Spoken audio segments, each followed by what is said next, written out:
আম্মা জানের কথা শুনিয়া রহমতের নবী বলেন, হে আয়েশা, আমি যদি কান্না করি দুইটা কথা মনে পড়লে আমি চোখের পানি ধরে রাখতে পারি না রে আয়েশা। এক, আমার জীবনটা এমন একটা কষ্টের গেছে তুমি জানো না। আমার জীবন দুনিয়াতে আসছি বড় মুসিবতের সমাজে, দুনিয়ায় এমন অবস্থা আসছি আয়েশা জানো না। তুমি আমার তো জীবনের শেষ পর্যায়ের একজন স্ত্রী, তুমি আমার সুখের সময়ের বিবি, দুঃখের সময় তুমি দেখো নাই। আমার এমন দুঃখের দিন, জমিনে আসছি, মক্কার মানুষ আমার চারদিকে দুশ্মন। আমি দুনিয়াতে আসার আগে আমার আব্বাকে হারাইয়া ফেলছি। জীবনে আসি আমি একবারও আব্বার চেহারাটাও দেখতে পারি নাই। আমার আব্বাকে আমি আব্বা বলে ডাক দিতেও পারি নাই। ও আয়েশা, 6 বছর বয়স, তখন আমার আম্মা জানো দুনিয়ার থেকে চলে গেছেন।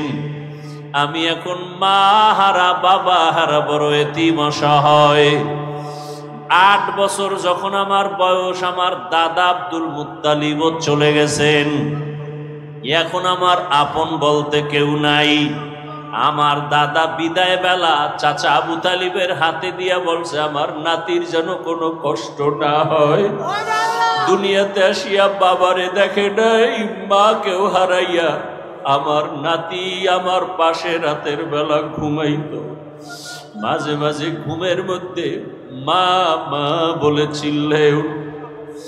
আমি আদর করে এত দূর নিয়ে আসছি, আমার হায়াত বুঝি শেষ। ও আবু তালিব, আমার নাতির দেখাশোনা করিয়া রাখবি, কোনদিন আমার নাতি যেন কষ্ট না পায়। আম্মা জান আয়েশাকে নবী বলেন আর কাঁদেন, আয়েশা, ওই সময় আমার আরবে চারদিকে দুশ্মন আর দুশ্মন। ওই সময় একমাত্র আমার আদরের মোহাব্বতের কেউ ছিল না চাচা আবু তালিব ছাড়া।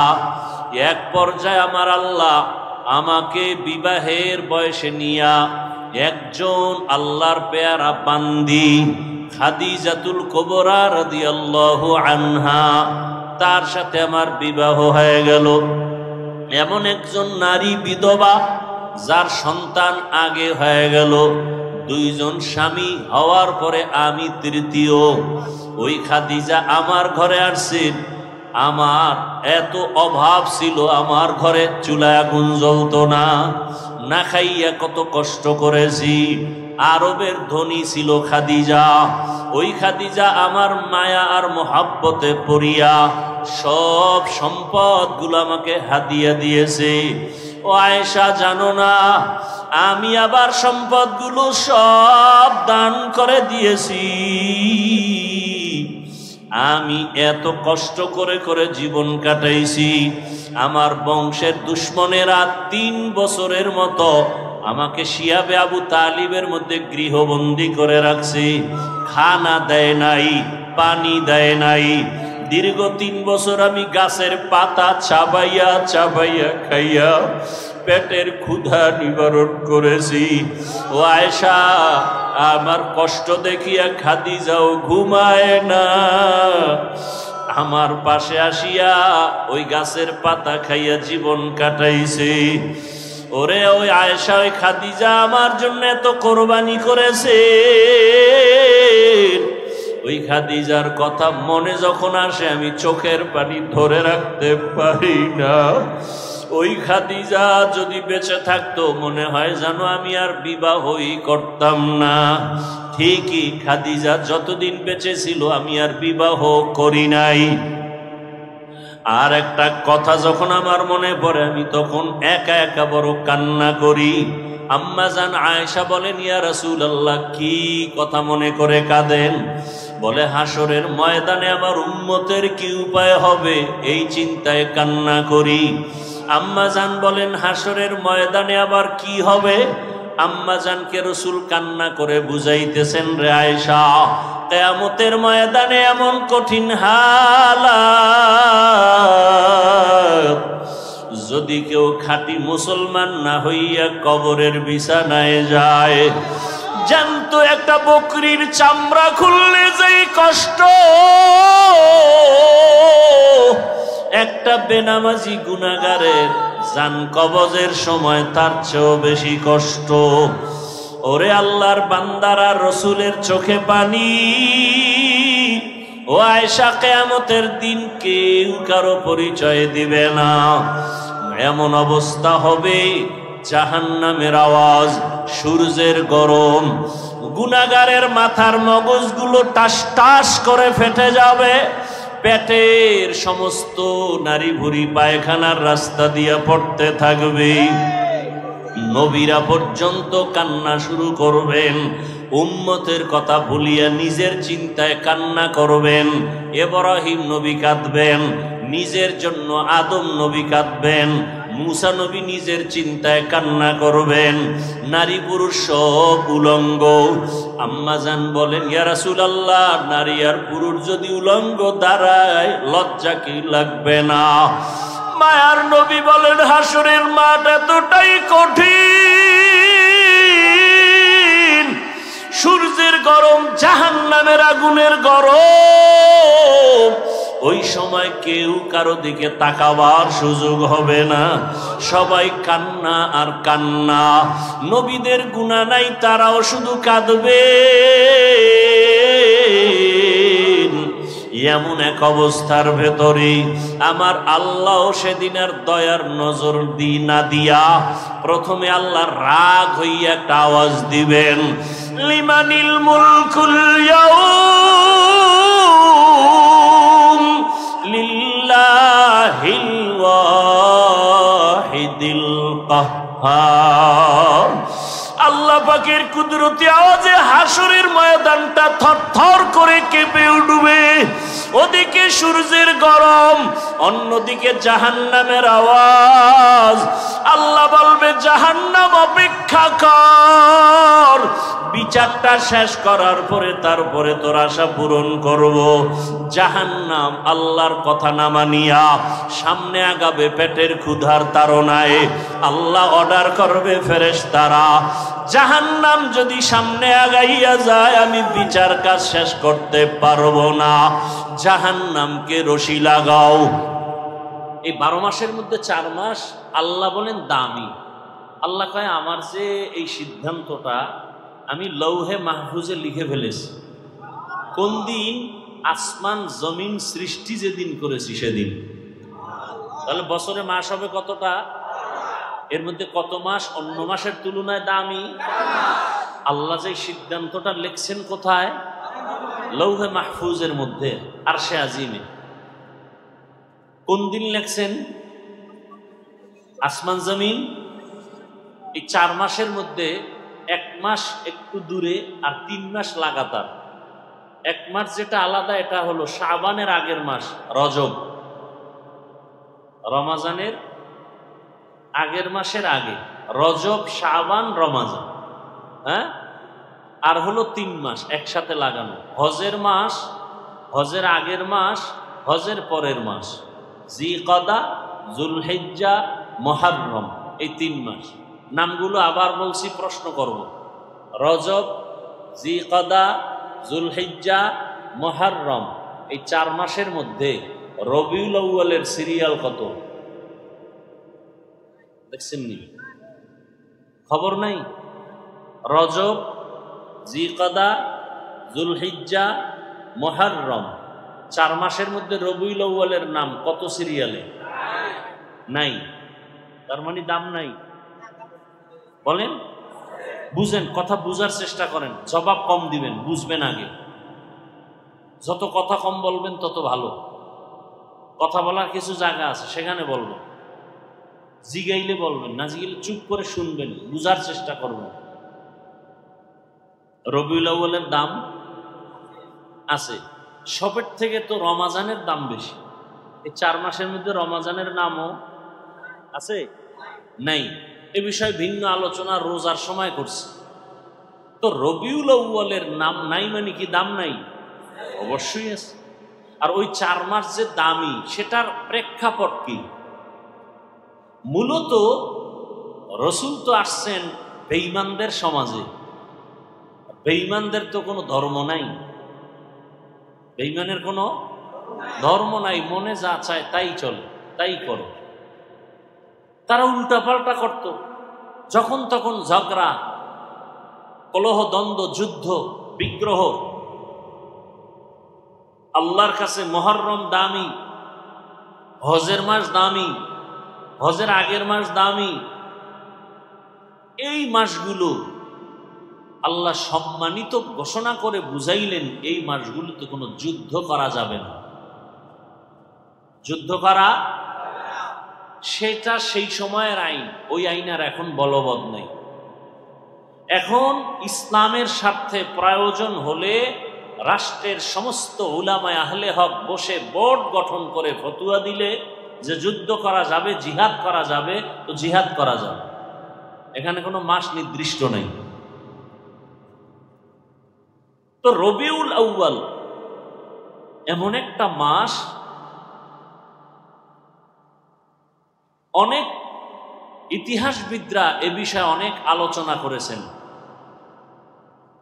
রবিউল আউয়াল, রসুল দুনিয়াতে আসছেন, রসুল দুনিয়া থেকে চলে গেছেন। নবী আসছেন কোন মাসে, চলে গেছেন কোন মাসে, এটা কিছু ইতিহাসবিদদের মতামত। কিন্তু অনেক এই আষাঢ় মাস নিয়েও ইখতিলাফ করেছেন। কেউ বলছেন রমাজানে রসুল আসছেন, আরো মাসের নাম আছে। অধিকাংশের মতামত রবিউল আউয়ালে রসুল আসছেন, রবিউল আউয়াল মাসেই রসুল বিদায় নিছেন। তা রবিউল আউয়ালে আসলেন, রবিউল আউয়ালে বিদায় নিলেন, মধ্যখানে সময় কাটলো কতদিন? জবাব দেন। 63 বছর। আসার দিন ছিল সোমবার, যাওয়ার দিনও, এই যে সোমবার দিন রসুলের আগমন, সোমবার দিন রসুলের বিদায়, এই কথায় কারো দ্বিমত নাই।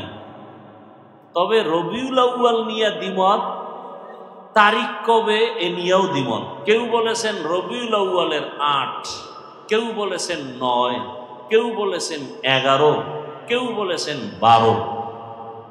তো রসুল রবিউল আউয়ালে সোমবার দিন আসছেন সুবহ সাদিকের সময়।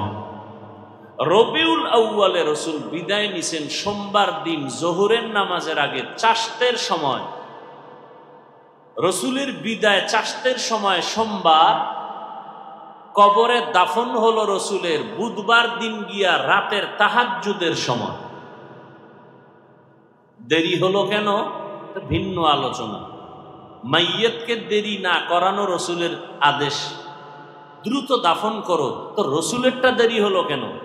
সোমবার দিন ইন্তেকাল, বুধবার দিন গিয়া রাতের তাহাজ্জুদের সময় দাফন, দেরি হলো কেন? এটা ভিন্ন আলোচনা। তো রসুল কবে আসলেন, কখন আসলেন, এটা আমাদের উম্মতের জন্য অত ইম্পর্টেন্ট না, মারাত্মক না। উম্মতের জন্য জরুরি হলো রসুল কি নিয়ে আসলেন, উম্মতের কি দিয়ে গেলেন, উম্মতের করণীয় কি, এটা হলো মূল বিষয়। এটা কি মূল বিষয়? নবী কি নিয়ে আসলেন, কি নিয়ে গেলেন, এ বিষয়ে আলোচনা। অবশ্য আমি আয়াত পড়েছি ভিন্ন একটি, যেটা সচরাচর রসুলের শানে এ আয়াত ব্যবহার হয় না, কিন্তু আলোচনার বিস্তারিত সমষ্টিগতভাবে সব এখানে ঢুকানো আছে। আল্লাহ কি বলছেন আয়াতে? ইয়া আইয়ুহাল্লাযীনা আমানুত্তাকুল্লাহা হাক্কা তুকাতিহ, দুনিয়ার মুমিন তোমরা আল্লাহকে ভয় করো হক আদায় করে ভয় করার মতো। ওয়ালা তামুতুন্না ইল্লা ওয়া আনতুম মুসলিমুন, মুসলমান না হইয়া কেউ মরণ বরণ করিও না।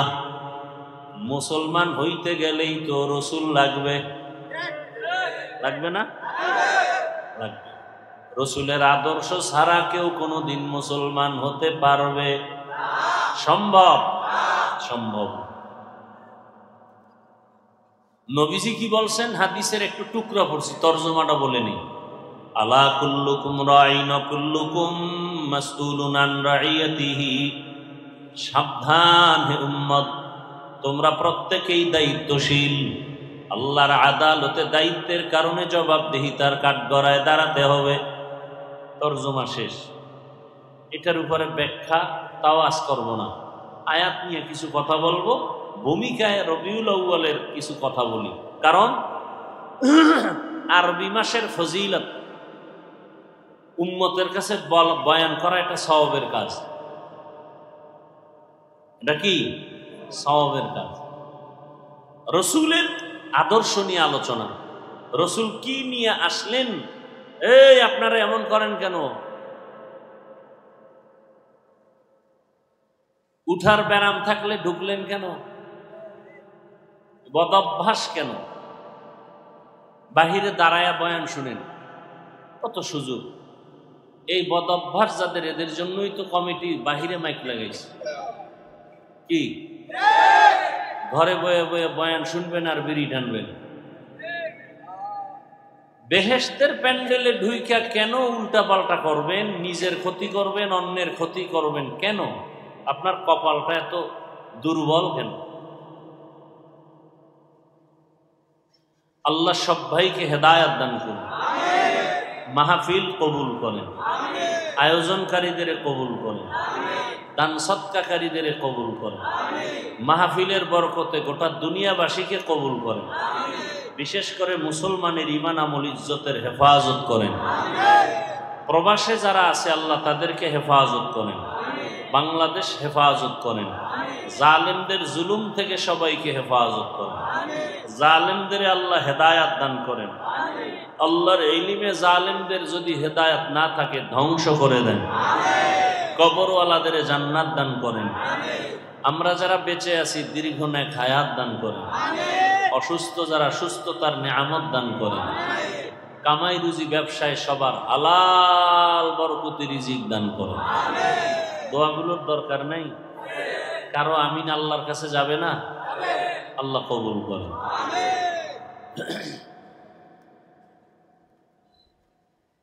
বেশি বেশি দোয়া করা উচিত।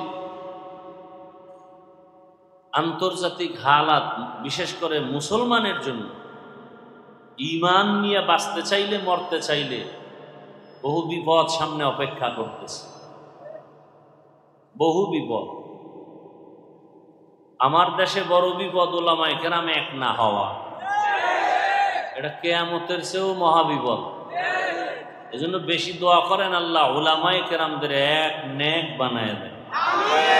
আজকে যদি উলামায়ে কেরাম এক হতে পারেন, বাংলাদেশে কোনো মাস্তান, কোনো বেঈমান, কোনো নাস্তিক, কোনো পাওয়ারওয়ালা উলামায়ে কেরামের অনুমতি ছাড়া কথা বলার দুঃসাহস পাবে না। এই জন্যই তো ওরা আলেমদের এক হতে দেয় না। আলেম ওলামা যেন এক হতে না পারে, সেজন্য কোটি কোটি টাকা ব্যয় করা হচ্ছে পেছনে।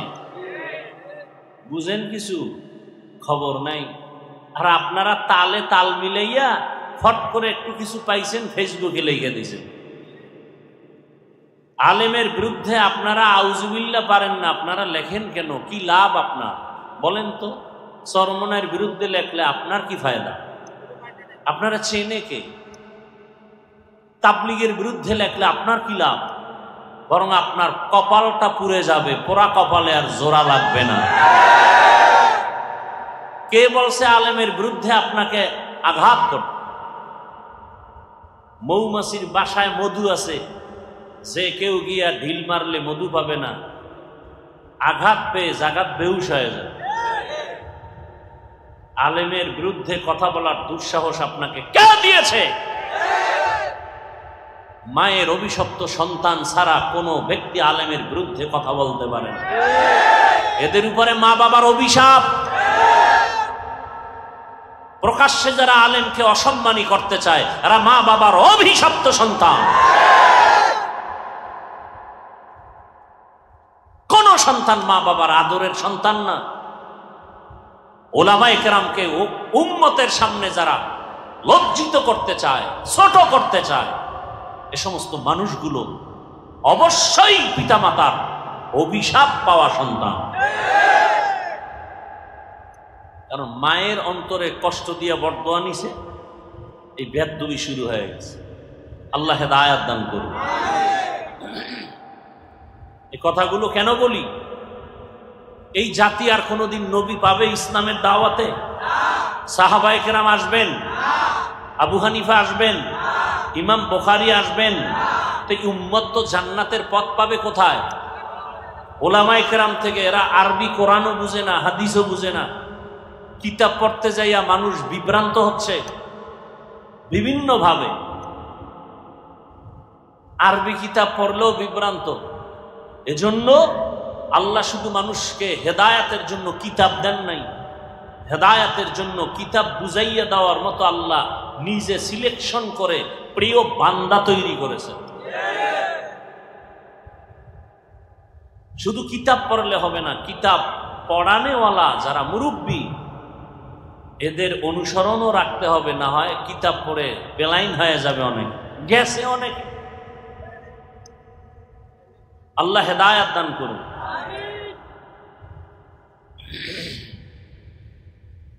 অতএব উলামায়ে কেরামের সম্মান বাড়ানোর প্রচেষ্টা করা উচিত, সহযোগিতা করা উচিত।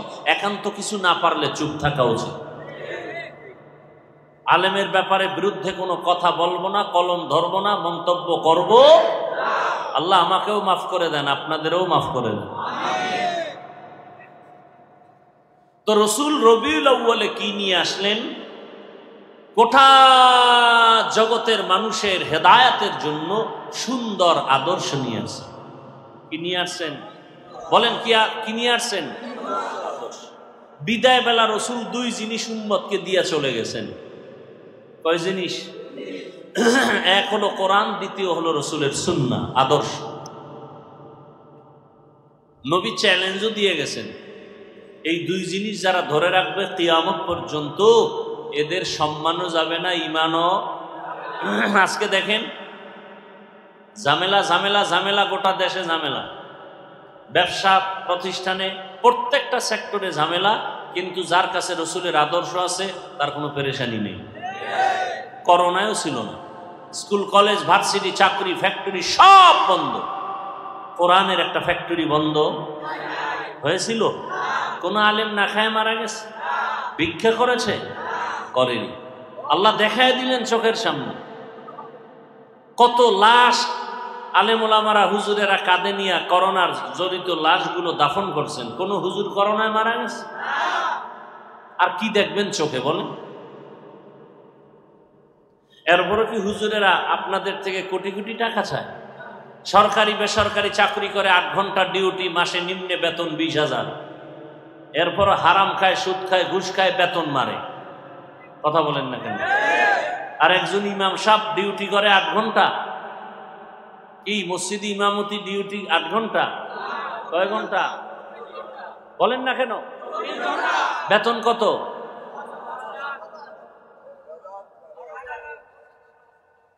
যেই জুলুমটা করেন, আমরা চেয়ারে বইলে তো সব পিড়ে মেরে ফেলাইতাম। যে জুলুমেরও তো একটা সীমানা থাকা উচিত। 8 ঘন্টা ডিউটি করে 20,000 টাকা যদি পায়, আর ডান বামে টেবিলের তলে আরো খায় হারাম, আর 24 ঘন্টা ডিউটি করে পবিত্র আলেম, তার বেতন 5,000 হবে। সভাপতি দিবে 100, সেক্রেটারি আরো ধনী সে দিবে 50। কেন? বেশি দিলে সভাপতির সাথে বেদবি হবে। আছে না নাই? এরপরে দুর্ব্যবহার কত প্রকার, আর কোনো সীমানা নেই। কি নোটিশ জারি করে দিছি, ইমাম সাহেব বয়ান চলবে ধুম, মজার বয়ান, তবে রাজনীতি নয়। আপনি কি করেন? সুলাইমান নবীর সিংহাসনে আছেন? কয় না, দুনিয়ার যত নোংরা রাজনীতি আছে তার আমি গডফাদার। কথা বলেন না? নোংরা রাজনীতি যদি কেউ করে তারে কমিটিতে রাখেন কেন? ইমাম সাহেব রাজনীতি করবে, করলে কোরআনেরটা করবে, সুলাইমান নবীর আইনেরটা, আল্লাহর আইনেরটা করবে, মদিনারটা করবে, নোংরাটা করবে না। এতে দোষ। আর আপনি নোংরা করলে কোনো দোষ নাই। হুজুর বলে কেন সেই দোষ? এক হুজুর সুদের বিরুদ্ধে ওয়াজ করছে, কমিটি বলে আপনি 1 মাসের জন্য বাড়িতে ছুটি নেন, ঘুরে আসেন। আছে না নাই? কারণ শিয়ালের হাতে মুরগি দিলে যা হয়, সুদখোর ঘুষখোর বেনামাজির হাতে মাদ্রাসা মসজিদের চাবি দিলে তো তাই হবে। সুদ খাওয়া হালাল না হারাম? ঘুষ খাওয়া হালাল না হারাম? কেমন হারাম? পায়খানার চেয়ে একটু ভালো। হ্যাঁ, আল্লাহ বলেন দুনিয়াতে আমার দুশ্মন আছে অনেক, তার মধ্যে বড় দুই দল দুশ্মন। বড় দুশ্মন কয় দল? এক দল যারা সুদের সাথে আছে, কোরআনের আয়াত। আর এক দল আমার বড় দুশ্মন, যাদের সাথে আমি আল্লাহ নিজে যুদ্ধ করব। এবার বুঝেন তো আল্লাহ কতটা রাগ হইয়া বলে আল্লাহ নিজে যুদ্ধ করবেন। একদল সুদের সাথে জড়িত, আর এক দল ওলিয়া উলিয়া পছন্দ করে না, দুশ্মনী করে। আল্লাহ বলেন এরাও আমার বড় দুশ্মন। এজন্যই তো আমি বলি, সারা বাংলাদেশে চ্যালেঞ্জ দিয়ে বলি, যারা ওলিয়া উলিয়া মানে না, এরা কোরআন হাদিস মানে না, এরা ভণ্ড। এদের যারা ভণ্ড বলে না, তারাও ভণ্ড। এই বয়ান যদি মসজিদে জুমায় কোনো ইমাম সাহেব করে, উপায় আছে? বলবে যে 1 মাসের ছুটি। কে? এজন্য আবরার সাহেব বলে গেছেন না, সব দেখার দিন শেষ। কে দেখছেন? ওনার আওয়াজ নেই। এখানে বয়া কয় এটি ভোটের আগে টাকা খাইবো পায়খানার নামে, বয়া রয়েছে। বউর পেটটার খানা হারাম করবে, মাইয়া পোলার রক্তটারে হারাম করে ফেলবে ভোটের টাকা খাইয়া। এত বড় নিকৃষ্ট মানুষ হতে পারে? নিজে হারাম খায় খায়, তোমার শিশু বাচ্চা নিষ্পাপ রক্ত পবিত্র, ওকে কেন হারাম টাকা খাওয়াও? বাপ নামের কলঙ্ক, স্বামী নামের কলঙ্ক। তুমি হারাম খাবা হুজুরদের সাথে চ্যালেঞ্জ দিয়া, খাইয়া মর, জনমের মতো খাও। কিন্তু নিষ্পাপ বাচ্চার কি অপরাধ? ওই বাচ্চাটার রক্ত পবিত্র, ওকে হারাম ঢুকাইয়া কেন রক্ত নাপাক করেছো? তোমাকে এই অধিকার আল্লাহ তো দেননি। স্ত্রীর রক্ত নাপাক করতেছো হারাম টাকা দিয়া। আল্লাহ হেদায়েত দান করুন। মুসিবত। আর এই হারাম খাইবে যারা, সুদ ঘুষ, নামাজ হবে না, রোজা হবে না, তেলাওয়াত হবে না, মোনাজাত কবুল হবে না, হজ করলে সওয়াব হবে না। কে বলবে এই কথাগুলো জাতিকে? কে বলবে? তবে আমাকে হুজুর বলছেন, যেহেতু হুজুর গো বয়ান শুনবা না, ওই ভোটের আগে টাকা খাবাই, এরকম যারা কসম খাইছো এরা খাইলে কম খাইও না, জনমের মতো খাইও, বাকি ভোটটা দিবা ইসলামের পক্ষে। টাকা খাওয়ার সময় বলবা ভাই খাওয়া, মনের মতো খাওয়া, ভোট না দিলেও দোয়া দেবো। যেহেতু হুজুর গো বয়ান শুনবা না, খাবাই, খাইয়া ওরে ফকির বানাও, কারণ ওর বাবার টাকা না, জনগণের টাকা। এটা কাগো কইছি, সবাই কইছি। যারা হুজুর গো বয়ান শুনবে না ও খাইবেই। পুকুরের বিরিয়ানি দিল, হাজি বিরিয়ানি খাওয়ার পরে কি পেট ভরবে? নর জাতিগত অভ্যাস, ময়লা খাবেই। কি? আল্লাহ হেদায়েত দান করুন। হ্যাঁ, রাগ করতেছেন? ইয়া আইয়ুহাল্লাযীনা আমানুত্তাকুল্লাহা হাক্কা তুকাতিহি ওয়া লা তামুতুন্না ইল্লা ওয়া আনতুম মুসলিমুন। আল্লাহ মুমিনদেরকে 2টা কর্মসূচি দিলেন। কেন দিলেন? আল্লাহ বলেন আমি মুমিনকে বিনা হিসাবে জান্নাত দিতে চাই। সুবহানাল্লাহ। না জান্নাতে যাইতে চান তো ইনশাআল্লাহ? যারা আজকে ফজর পড়েন নাই, জোহর পড়েন নাই, আসর মাগরিব এশা পড়েন নাই, আপনার কোন জান্নাত? জান্নাতুল ফেরদাউস। হ্যাঁ, নবীজি বলেন বেঈমান আর মুমিনের মধ্যে ব্যবধান হলো নামাজ। বাইনাল আবদি ওয়া বাইনাল কুফরি তারকুস সালাহ। বেঈমানেরা নামাজ পড়ে না, মুমিনেরা নামাজ ছাড়ে না। নামাজ কত ওয়াক্ত? শুক্রবার দিন শুধু? তাহলে জোরে বলেন, প্রতিদিন পড়া লাগবে? বলেন বলেন। মাঝে মাঝে ছেড়ে দেওয়া যাবে? যাবে না? কি বলেন? আপনারাই বললেন নামাজ পড়তে হবে, ছেড়ে দেওয়ার কোনো সুযোগ? এরপরও যারা নামাজ পড়েন না, আল্লাহর কাছে কি জবাব নিয়ে দাঁড়াবেন? কয়দিন? অনেকদিন বাঁচবেন। একদল বিয়ে করে নাই, এরা কয় বিয়ার পরে ধর্ম।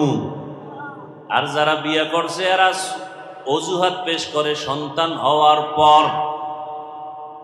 যাগো সন্তান হয়ে গেছে কয় আর একটু বয়স বেড়ে নিক। কিন্তু বহু আল্লাহর বান্দা বিয়া করার পরে নামাজ ধরবে বলিয়া কপালে বিয়া নাই, আজরাইল আইসা টিকিট নিয়ে হাজির হয়ে গেছে। আবার বহু বান্দা বিয়া করছে, নামাজ ধরে না বলে সন্তান হওয়ার পরে সন্তান হইছে পেটে রাইখা স্বামী চলে গেছে। বানায় বলতেছি। ইদানিং কালে যত মরণের লাশের খবর দেখি বেশিরভাগ যুবক আর যুবতী, ঠিক নি? বুড়ারা খুব কম মরে, যুবকরা বেশি মরে। না মরলে এখন নতুন সংস্কৃতি বাইর হইছে, পিডাইয়া মারে। কি মরবি না? তোরে ফিডায় মারুন। কনটাকে মারে, কনটাকে কিতে মারে? হায় হায়, কি জানি হইব দেশের হালাত। কেন যেন ভয় লাগে, ভয়। অনেকে ভাবতেছেন সোনার বাংলা এত সুন্দর সুযোগ আসে নাই। আমি তো দেখি অন্য সময়ের চেয়ে ভয়, অনেক ভয়।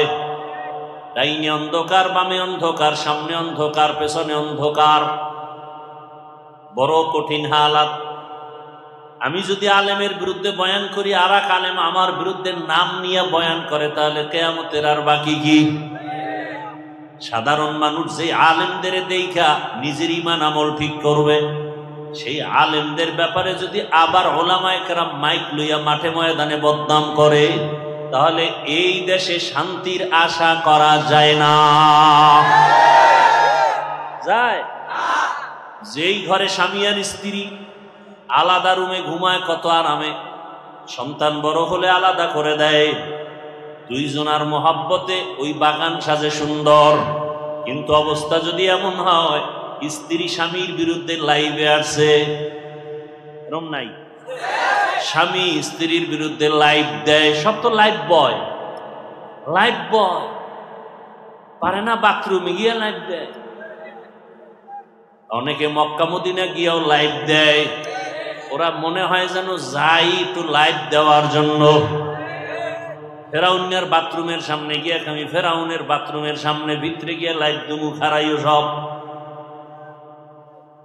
রসুলের রওজায় গিয়া চোখের পানি রাখা যায় না, কিন্তু এই দুনিয়াদারেরা মোবাইল নিয়ে ছবি তুলতে তুলতে পাগল হয়ে যায়। লাইভ দিয়ে জোরে জোরে চিল্লায় বউয়ের সাথে কথা বলে। কি বলবো? আল্লাহ হেদায়েত দান করুন, মোবাইলের গুনাহ থেকে হেফাজত করেন। কেউ এ বয়ান করে না, এক সময় করার মানুষও থাকবে না। চরমনার সৈয়দ ফজলুল করিম রাহমাতুল্লাহ আলাইহি বলতেন, বাবা এমন একটা সময় আসতেছে পর্দার বয়ানও চলবে না। মানুষ পর্দা না করতে না করতে পর্দা চিনবেও না। দস্তারখান যে একটা সুন্নত, এটা অনেকের জানা নাই। মেসওয়াক, এটাও অনেকের আলোচনা নাই, জানাও নাই। কি মেসওয়াক আছে কার? ব্রাশ, ব্রাশ, মেসওয়াক নাই। অথচ মেসওয়াকের যে এত ফজিলাত, মেসওয়াকের অনেকগুলো ফজিলাত। ওই মসজিদের মধ্যে, এটা মসজিদ না, মসজিদের মধ্যে ফাজাইলে একটা আমাল আছে, মোটা কিতাব, তালিম হয়, হয়নি? ওটার মধ্যে কিন্তু একটা চ্যাপ্টার আছে ফাজাইলে মেসওয়াক। বা বাংলাদেশে এখন লাইব্রেরিতে বাংলা কিতাব আছে মেসওয়াকের ফজিলাত। মেসওয়াক, যারা ঠিক মতো মেসওয়াক করবে তাদের দাঁতে পোকা হবে না। ঠিক মতো যারা, আমি তো ব্রাশ করি, মেসওয়াকও করি, দেখলাম যে মেসওয়াকের মতো পরিষ্কার দাঁত হয় না। আমি দেখছি তো, মেসওয়াক যারা ঠিক মতো করবে তাদের মুখে দুর্গন্ধ থাকবে না। কেউ যদি ঘুমের আগে মেসওয়াক করে ঘুমায়, আর কণ্ঠ কোনোদিন বসবে না। ঘুমের থেকে উঠে মেসওয়াক করবে, তার জীবনে যত পুরস্কার পাবে এর মধ্যে বড় পুরস্কার মরণকালে কালেমা জারি হয়ে যাবে।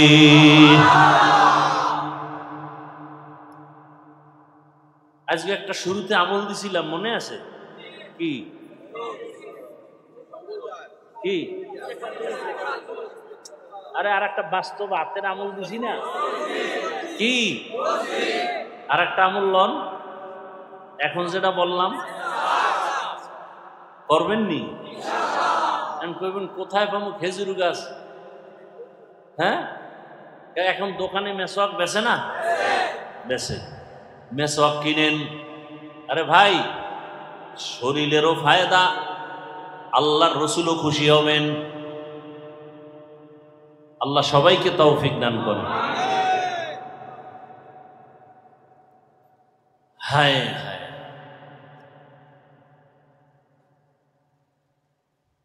আল্লাহ পাক রব্বুল আলামিন মুমিনদের দুইটা কর্মসূচি দান করেছেন। আল্লাহ সবাইকে জান্নাত দিতে চান, মনে আছে কথা? আপনারাও জান্নাতে যেতে চাননি? কথা বলেন, হিসাব দিয়া না হিসাব ছাড়া? বুঝে পেলেন? কিন্তু অনেকে আবার পাওয়ার আলা আছে না, সমস্যা কি? খোদার লগে হিসাব দিয়ে বুঝপাড়া কইরা তারপরে জান্নাতে যাব। সারা হিসাবের কাঠগড়ায় দাঁড়াইবা, আল্লাহর কসম জাহান্নাম ছাড়া উপায় হবে না। এই জন্যই তো রহমতের নবী বারবার দোয়া করতেন, আল্লাহুম্মা হাসিবনি হিসাবাই ইয়াসিরা। এই দোয়াটা পড়েন কি? আল্লাহুম্মা হাসিবনি হিসাবাই ইয়াসিরা, আল্লাহুম্মা হাসিবনি হিসাবাই ইয়াসিরা। আর একটা সহজ দোয়া সব সময় পড়বেন, রব্বানা আতিনা ফিদ দুনিয়া হাসানা ওয়া ফিল আখিরাতি হাসানা ওয়া কিনা আযাবান নার। পাওয়ারফুল দোয়া। রব্বানা আতিনা, হে আমার রব আমাকে দাও, ফিদ দুনিয়া, দুনিয়ায় হাসানা, সব কল্যাণ, দুনিয়ার সব কল্যাণ আমারে, অকল্যাণ দিও না। আর কি? ওয়া ফিল আখিরাতি হাসানা, আখিরাতের কল্যাণ আমারও দাও। দুনিয়ার কল্যাণ, ঝগড়া হবে না, ভালো স্ত্রী পাবো, সন্তান নিয়ে পেরেশানি থাকবে না। হাসানা, দুনিয়ার ভালো, আমি 5 ওয়াক্ত নামাজ পড়বো, কষ্ট হবে না। অসুস্থতার ব্যারামে আমার ইবাদত ছুটবে না। আমি ব্যবসায় যাব, হালাল ভাবে বরকত দিন দিন হতেই থাকবে। মিথ্যা কথার অভ্যাস হবে না, গালি দেওয়ার অভ্যাস আসবে না, গীবত শিকায়াত করার অভ্যাস আমার হবে না, বেপরদায় চলার অভ্যাস হবে না। আল্লাহ যদি হাসানা দিয়েই দেন, আমার জীবনটা হবে ধন্য। আমি মরিয়া গেলেও থাকবো অমর, হাটহাজারীর হুজুর মরিয়াও অমর, জুনায়েদ বাবুনগরী মরিয়াও অমর, শাইখুল হাদিস রহমাতুল্লাহ আলাইহি মরিয়াও অমর, মুফতি আমিনী রহমাতুল্লাহ আলাইহি মরণের পরেও তারা অমর। মানে কি বুঝেন? মরার পরেও জিন্দা। মানুষের অন্তরে প্রশংসা না বদনাম? সরমনাইল সৈয়দ ফজলুল করিম ইন্তেকালের পরেও অমর। সবার অন্তরের মধ্যে মায়া, মোহাব্বত, কথা ঠিক নেই? উজানির হযরতেরা দুনিয়া থেকে চলে গেছেন, কিন্তু মানুষের অন্তরে আছে, ঠিক নেই? এরে নবীর উম্মতের দল। হাসানা, দুনিয়ার সব কল্যাণ, আখিরাতের কল্যাণ কি?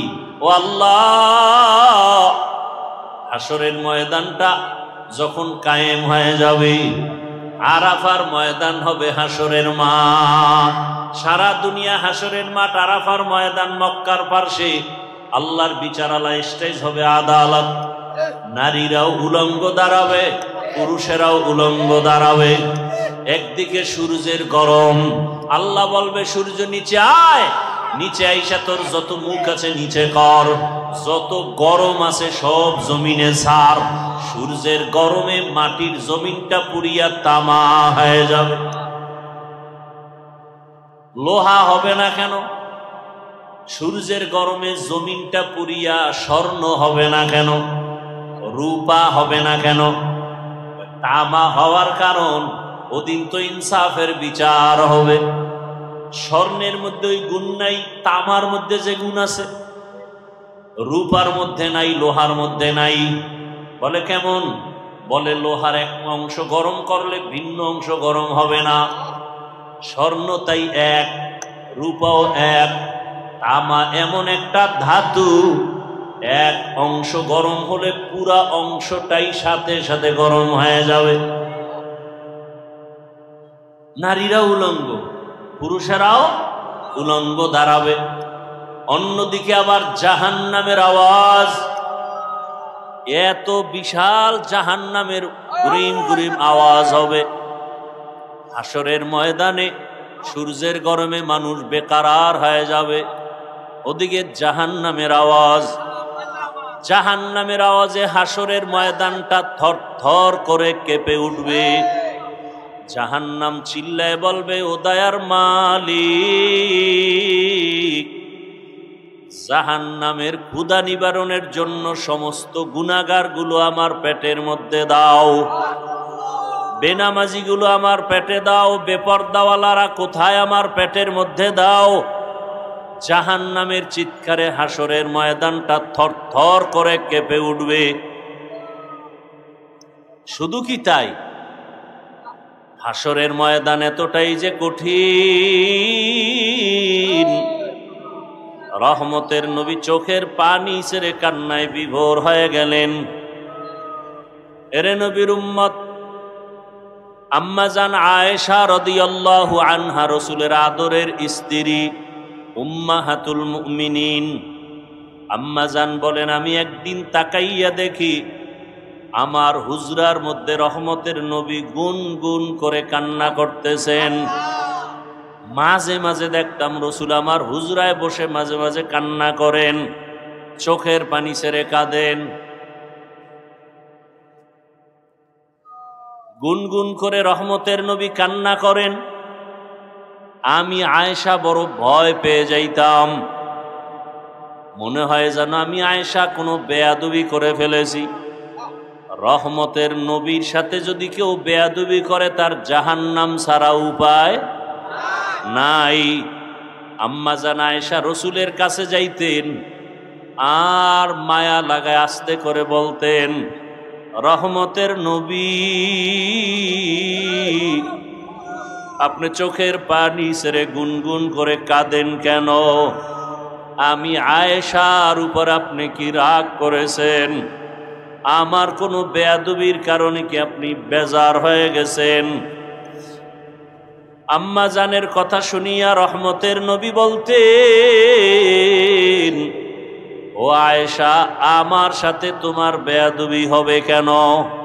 আমি তো তোমার উপরে অনেক খুশি। আম্মা জান জবাবে বলতেন, ইয়া রাসূলুল্লাহ, আমার বয়স অনেক কম, 6 বছর বয়সে আপনার সাথে আমার বিবাহের বন্ধন হলো, 9 বছর বয়সে আমি আপনার ঘরে আসছি। নবী, আমার বয়স অনেক কম, না জানি আমার এই অল্প বয়সে অজান্তে কোনো ভুল হয়ে যায়, আপনার সাথে বেয়াদবি হয়ে যায়। আর বেয়াদবি যদি হইয়াই যায় আমার জিন্দেগি বরবাদ হয়ে যাবে। আপনি কান্না করলে আমি বড় ভয় পাই। আম্মা জানের কথা শুনিয়া রহমতের নবী বলেন, হে আয়েশা, আমি যদি কান্না করি, 2টা কথা মনে পড়লে আমি চোখের পানি ধরে রাখতে পারি না রে আয়েশা। এক, আমার জীবনটা এমন একটা কষ্টের গেছে তুমি জানো না। আমার জীবন দুনিয়াতে আসছি বড় মুসিবতের সমাজে, দুনিয়ায় এমন অবস্থা আসছি আয়েশা জানো না। তুমি আমার তো জীবনের শেষ পর্যায়ের একজন স্ত্রী, তুমি আমার সুখের সময়ের বিবি, দুঃখের সময় তুমি দেখো নাই। আমার এমন দুঃখের দিন, জমিনে আসছি, মক্কার মানুষ আমার চারদিকে দুশ্মন, আমি দুনিয়াতে আসার আগে আমার আব্বাকে হারাইয়া ফেলছি। জীবনে আসি আমি একবারও আব্বার চেহারাটাও দেখতে পারি নাই। আমার আব্বাকে আমি আব্বা বলে ডাক দিতেও পারি নাই। ও আয়েশা, 6 বছর বয়স, তখন আমার আম্মা জানো দুনিয়া থেকে চলে গেছেন। আমি এখন মা হারা, বাবা হারা, বড় এতিম অসহায়। 8 বছর যখন আমার বয়স, আমার দাদা আব্দুল মুত্তালিবও চলে গেছেন। এখন আমার আপন বলতে কেউ নাই। আমার দাদা বিদায় বেলা চাচা আবু তালিবের হাতে দিয়া বলছে, আমার নাতির যেন কোনো কষ্ট না হয়। দুনিয়াতে আসিয়া বাবারে দেখে নাই, মাকেও হারাইয়া আমার নাতি আমার পাশে রাতের বেলা ঘুমাইতো। মাঝে মাঝে ঘুমের মধ্যে মা মা বলে চিল্লে উঠত। আমি আদর করে এত দূর নিয়ে আসছি, আমার হায়াত বুঝি শেষ। ও আবু তালিব, আমার নাতির দেখাশোনা করিয়া রাখবি, কোনদিন আমার নাতি যেন কষ্ট না পায়। আম্মা জান আয়েশাকে নবী বলেন আর কাঁদেন, আয়েশা ওই সময় আমার আরবে চারদিকে দুশ্মন আর দুশ্মন। ওই সময় একমাত্র আমার আদরের মোহাব্বতের কেউ ছিল না চাচা আবু তালিব ছাড়া।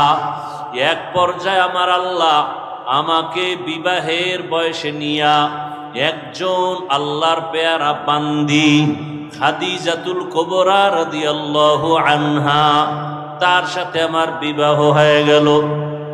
এমন একজন নারী বিধবা যার সন্তান আগে হয়ে গেল। 2 জন স্বামী হওয়ার পরে আমি তৃতীয়। ওই খাদিজা আমার ঘরে আসছেন। আমার এত অভাব ছিল, আমার ঘরে চুলায় আগুন জ্বলতো না, না খাইয়া কত কষ্ট করেছি। আরবের ধনী ছিল খাদিজা। ওই খাদিজা আমার মায়া আর মোহাব্বতে পড়িয়া সব সম্পদগুলো আমাকে হাদিয়া দিয়েছে। ও আয়েশা, জানো না আমি আবার সম্পদগুলো সব দান করে দিয়েছি। আমি এত কষ্ট করে করে জীবন কাটাইছি। আমার বংশের দুশ্মনেরা 3 বছরের মতো আমাকে শিয়াবে আবু তালিবের মধ্যে গৃহবন্দী করে রাখছে। খানা দেয় নাই, পানি দেয় নাই। দীর্ঘ 3 বছর আমি গাছের পাতা চাবাইয়া চাবাইয়া খাইয়া পেটের ক্ষুধা নিবারণ করেছি। ও আয়েশা, আমার কষ্ট দেখিয়া খাদিজাও ঘুমায় না। আমার পাশে আসিয়া ওই গাছের পাতা খাইয়া জীবন কাটাইছে। ওরে ওই আয়েশা, ওই খাদিজা আমার জন্য এত কোরবানি করেছে। ওই খাদিজার কথা মনে যখন আসে আমি চোখের পানি ধরে রাখতে পারি না। ওই খাদিজা যদি বেঁচে থাকতো মনে হয় জানো আমি আর বিবাহই করতাম না। ঠিকই, খাদিজা যতদিন বেঁচে ছিল আমি আর বিবাহ করি নাই। আর একটা কথা যখন আমার মনে পড়ে আমি তখন একা একা বড় কান্না করি। আম্মা জান আয়েশা বলেন, ইয়া রাসূলুল্লাহ, কি কথা মনে করে কাঁদেন? বলে, হাসরের ময়দানে আমার উম্মতের কি উপায় হবে এই চিন্তায় কান্না করি। আম্মা জান বলেন, হাসরের ময়দানে আবার কি হবে? আম্মা জানকে রাসূল কান্না করে বুঝাইতেছেন, রে আয়েশা, কিয়ামতের ময়দানে এমন কঠিন হালাত, যদি কেউ খাঁটি মুসলমান না হইয়া কবরের বিছানায় যায়, জ্যান্ত একটা বকরির চামড়া খুললে যেই কষ্ট, একটা বেনামাজি গুনাহগারের জান কবজের সময় তার চেয়েও বেশি কষ্ট। ওরে আল্লাহর বান্দারা, রসুলের চোখে পানি। ও আয়েশা, কিয়ামতের দিন কেউ কারো পরিচয় দিবে না। এমন অবস্থা হবে, জাহান্নামের আওয়াজ, সূর্যের গরম, গুনাহগারের মাথার মগজগুলো টাস টাস করে ফেটে যাবে। পেটের সমস্ত নারী ভুঁড়ি পায়খানার রাস্তা দিয়া পড়তে থাকবে। নবীরা পর্যন্ত কান্না শুরু করবেন। উম্মতের কথা ভুলিয়া নিজের চিন্তায় কান্না করবেন। ইব্রাহিম নবী কাঁদবেন, নিজের জন্য আদম নবী কাঁদবেন, মুসা নবী নিজের চিন্তায় কান্না করবেন। নারী পুরুষ সব উলঙ্গ। আম্মাজান বলেন, ইয়া রাসূলুল্লাহ, নারী আর পুরুষ যদি উলঙ্গ দাঁড়ায় লজ্জা কি লাগবে না? মায়ার নবী বলেন, হাসরের মাঠ এতটাই কঠিন, সূর্যের গরম, জাহান্নামের আগুনের গরম, ওই সময় কেউ কারো দিকে তাকাবার সুযোগ হবে না, সবাই কান্না আর কান্না। নবীদের গুনাহ নাই, তারাও শুধু কাঁদবে। এমন এক অবস্থার ভেতরে আমার আল্লাহ সেদিন আর দয়ার নজর না দিয়া প্রথমে আল্লাহ রাগ হইয়া একটা আওয়াজ দিবেন, লিমানিল মুলকুল ইয়াউম লিল্লাহিল ওয়াহিদিল কাহ্হার। আল্লাহ পাকের কুদরতি আওয়াজে হাসরের ময়দানটা থরথর করে কেঁপে উঠবে। ওদিকে সূর্যের গরম, অন্যদিকে জাহান্নামের আওয়াজ। আল্লাহ বলবে, জাহান্নাম অপেক্ষা কর, বিচারটা শেষ করার পরে তারপরে তোর আশা পূরণ করব। জাহান্নাম আল্লাহর কথা না মানিয়া সামনে আগাবে পেটের ক্ষুধার তাড়নায়। আল্লাহ অর্ডার করবে ফেরেশতারা, জাহান্নাম যদি সামনে আগাইয়া যায় আমি বিচার কাজ শেষ করতে পারবো না, জাহান্নামকে রশি লাগাও, 70,000 শিকল দিয়া বাঁধিয়া পেছন দিকে টেনে ধরো, আসতে যেন না পারে। কিন্তু তারপরও আল্লাহর অর্ডারে শিকল লাগাইয়া জাহান্নামকে ধরে রাখতে পারবে না। রহমতের নবী বলেন, জাহান্নামের এমন আওয়াজ, হাসরের ময়দানটা এমন কঠিন হালাত হবে, এমন অবস্থা দেখে আমি আর সহ্য করতে না পাইরা সেজদায় পড়ে যাব। আমি সেজদায় পড়িয়া কান্না শুরু করব। সূর্যের গরম সহ্য করা যায় না, জাহান্নামের আওয়াজ সহ্য করা যায় না। ওদিকে আমার আল্লাহ বড় রাগান্বিত আওয়াজ দিছেন, ও দুনিয়ার টাকাওয়ালা ক্ষমতাওয়ালারা, বাহাদুরি করছো, দেখাও তোমার আজ বাহাদুরি কেমন। এমন অবস্থা আমি সেজদায় পড়িয়া কান্না শুরু করব। ঈসা নবী কাঁদছেন নিজের জন্য, মুসা নবী কাঁদবেন নিজের চিন্তায়। আমি কান্না করিয়া রবের সামনে একবারও আমার কথা বলবো না। আমি কান্না করে বারবার বলবো, আমার উম্মত, আমার গুনাহগার উম্মত। নবী কাঁদবেন আর বলবেন, আল্লাহ জাহান্নামে ফিরাও, জাহান্নাম ফিরাও, আমার একটা উম্মত যেন জাহান্নামে গ্রাস করতে না পারে, জাহান্নামকে ফিরাও। ফেরেশতারা শিকল দিয়ে ফিরাইতে পারে না। তখন আমার মায়ার নবীর কান্না দেখিয়া আমার মাওলার রাগ ঠান্ডা হয়ে যাবে। মাওলা ডাক দিয়া বলবে, আমার মায়ার নবী, আপনার কান্না আমি সহ্য করতে পারি না, আপনি মাথা উঠান, আপনি কি চান আমি এখন দিয়া দিব। মায়ার নবী বলবেন, ইয়া রব, আমার উম্মতের জাহান্নামে দেওয়া যাবে না, জাহান্নামকে ফিরাইয়া দেন। আমার রব আমার নবীকে ঠান্ডা করার জন্য, রাজি ও খুশি করার জন্য কুদরতি হাতে একটু পানি দিবেন।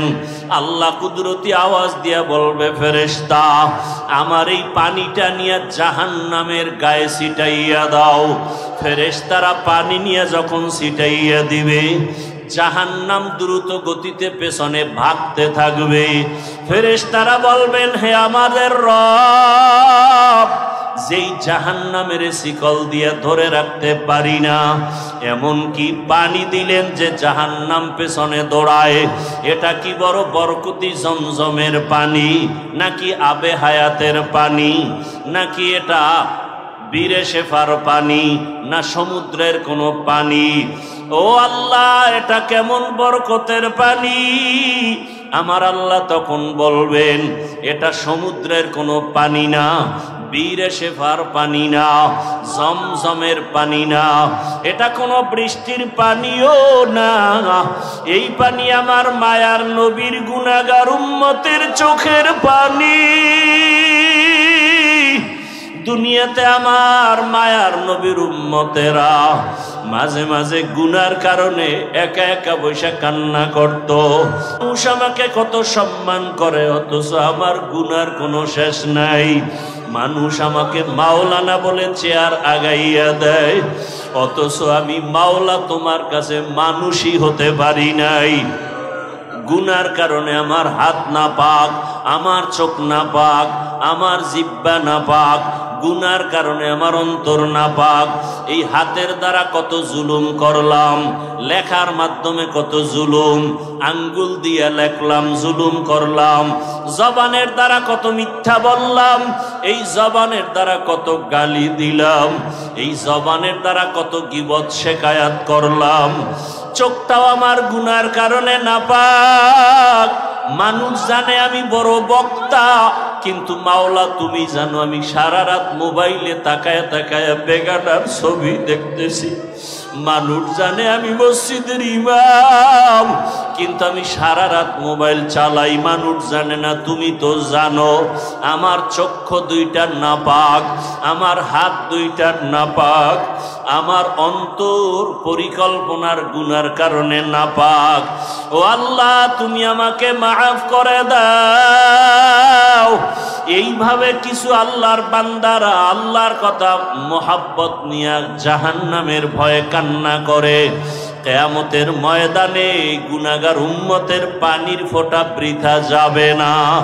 ওই পানি দিয়া জাহান্নামের আগুন নিভাইয়া আল্লাহ বলবে, বান্দায় বিনা হিসাবে জান্নাতের বাগানে চলিয়া যাও।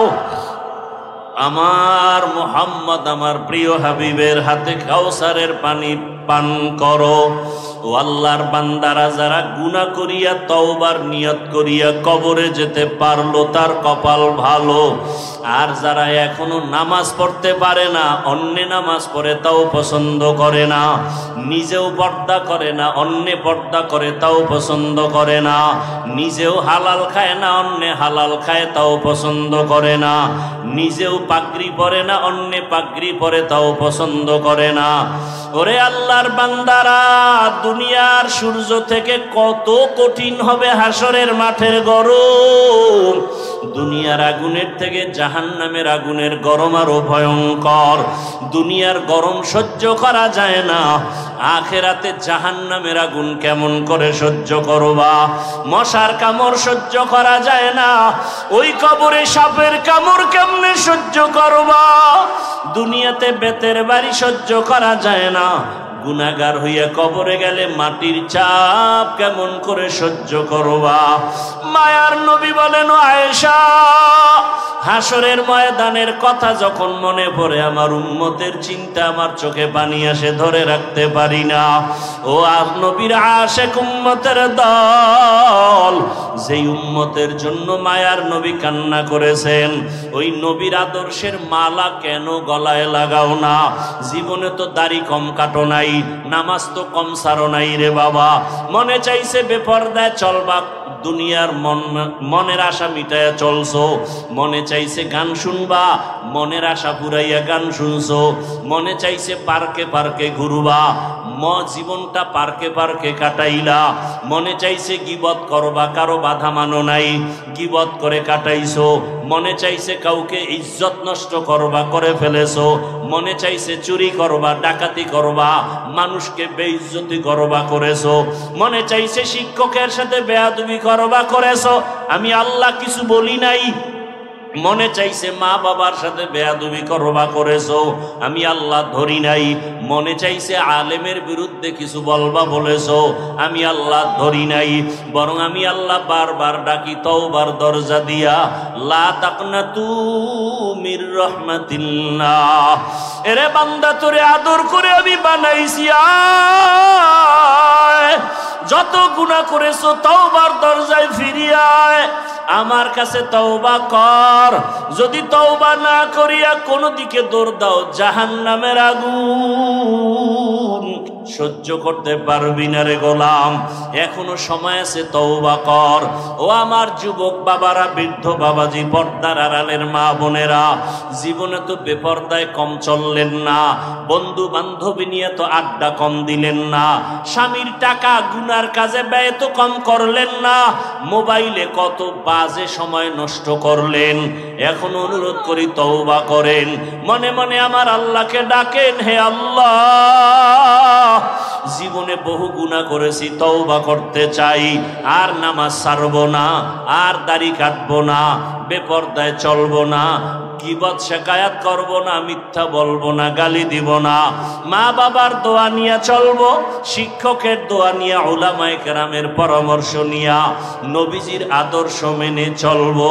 তওবা করার মতো যদি অন্তর তৈরি হয়, 2 ফোঁটা চোখের পানি ছেড়ে আমার মাওলাকে ডাক দাও। কান্না যদি না আসে, ডানে বামে তাকায় দেখো কার চোখে পানি।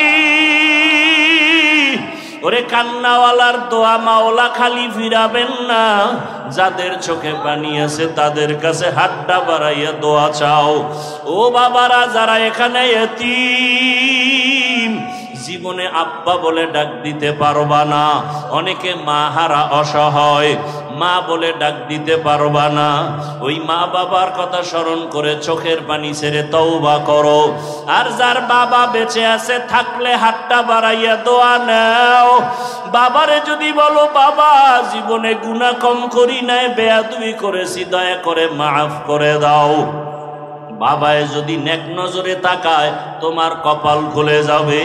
বাসায় গিয়া যদি পারো, মায়ের হাতটা ধরিয়া বলিও, মা জীবনে বহু কষ্ট দিয়েছি, তোমার হক আদায় করতে পারি নাই, মনে কত কষ্ট দেওয়ার কারণে তুমি গোপনে একা একা কান্না করেছো, মা তোমার দোয়া ছাড়া তো আমি মানুষ হইতে পারি নাই, তোমার চোখের পানি আর দোয়ার কারণে আজকে চেয়ারে বসছি, তোমার চোখের পানি আর দোয়ার কারণে আজকে সম্মানের মালিক। মা অনেক অন্যায় করেছি, তুমি আজকে আমার মাথায় হাত দিয়া দোয়া করে দাও।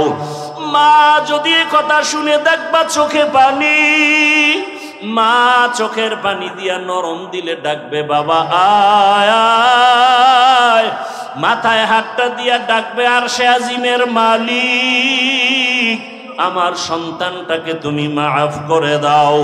ওই মা বাবার দোয়া ছাড়া লেখাপড়ায় সফলতা আসবে না, চাকরির জীবনে সফলতা আসবে না, মা বাবার দোয়া ছাড়া জীবন সফল হবে না।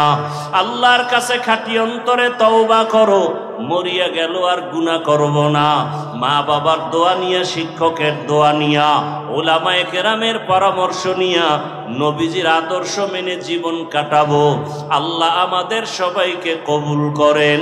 আলহামদুলিল্লাহি রাব্বিল আলামিন, ওয়াসসালাতু ওয়াসসালামু আলা সাইয়্যিদিল আমবিয়াই ওয়াল মুরসালিন ওয়া আলা আলিহি ওয়া আসহাবিহি আজমাইন। ইয়া আরহামার রাহিমিন, ইয়া আরহামার রাহিমিন, ইয়া আরহামার রাহিমিন। রব্বিরহামহুমা কামা রব্বায়ানি সগীরা। আল্লাহুম্মা ইন্নাকা আফুউন কারীম তুহিব্বুল আফওয়া ফা'ফু আন্না। আল্লাহুম্মা ইন্না নাসআলুকা রিযাকা ওয়াল জান্নাহ ওয়া নাউযু বিকা মিন সাখাতিকা ওয়ান নার। আল্লাহুম্মা আরহামনি বিতারকিল মাআসি। আল্লাহুম্মা আরহামনি বিতারকিল মাআসি।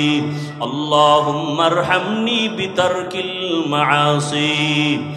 ইয়া হাইয়্যু ইয়া হালিমু ইয়া আজিজু ইয়া কারীম بحق إياك نعبد وإياك نستعين اللهم إنا نسألك علما نافعا ورزقا واسعا وشفاء من كل داء اللهم إنا نعوذ بك من البرص والجنون والجذام وسيء الأسقام رب اشرح لي صدري ويسر لي أمري واحلل عقدة من لساني يفقه قولي ও দয়ার মালিক কুদরতের নজর দিয়া তাকাইয়া দেখেন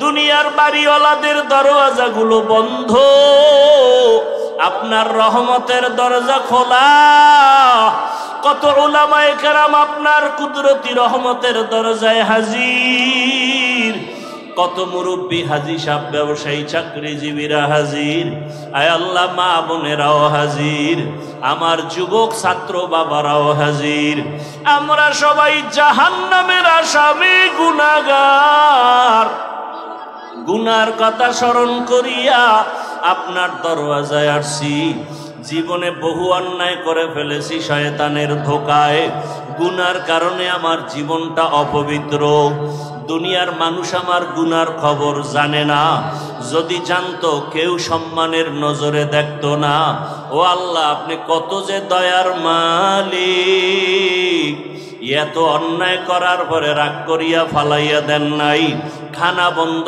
করেন নাই পানি বন্ধ করেন নাই আজকে তওবার নিয়তে হাজির হয়ে গেছি আর গুনাহ করব না রে আল্লাহ আর নামাজ ছাড়বো না বেপরদায় চলবো না আয় আল্লাহ দাড়ি কাটবো না আয় আল্লাহ আর হাতের গুনাহ চোখের গুনাহ অন্তরের গুনাহ করব না জবানের গুনাহ করব না আয় আল্লাহ মা বাবার দোয়া নিয়া শিক্ষকের দোয়া নিয়া উলামায়ে কেরামের পরামর্শ নিয়া নবীর আদর্শ মেনে চলবো আমাদের তওবা কবুল করে নেন তওবার উপরে মজবুত হইয়া চলার তৌফিক দান করেন আয় আল্লাহ গুনাহমুক্ত জীবন দান করেন মা বোনদের আবেদা বানায় দেন সন্তানগুলো নেককার বানায় দেন লেখাপড়া পরীক্ষার্থী যারা কামিয়াবি দান করেন আমার কলিজার প্রত্যেকটা যুবকের দিনদার বানায় দেন মোবাইলের গুনাহ থেকে হেফাজত করেন আল্লাহ আয় আল্লাহ মোবাইলের গুনাহ থেকে হেফাজত করেন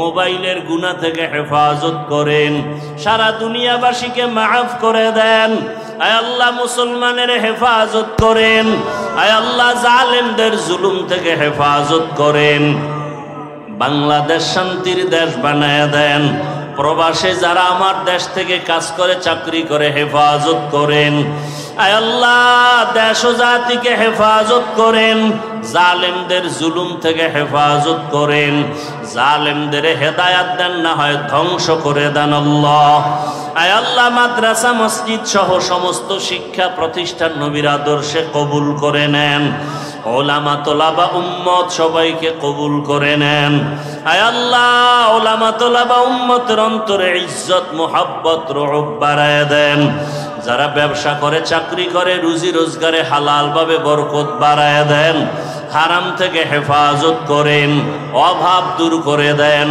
ঋণ আদায়ের ব্যবস্থা করে দেন আল্লাহ নবীজির সুন্নাতলা জীবন দান করেন নবীজির রওজায় গিয়া বারবার যাওয়ার সালাম দেওয়ার তৌফিক দান করেন আয় আল্লাহ নবীজির রওজায় গিয়া দাঁড়ায় সালাম দেওয়ার তৌফিক দান করেন বাইতুল্লাহর গিলাফ ধরে লাব্বাইক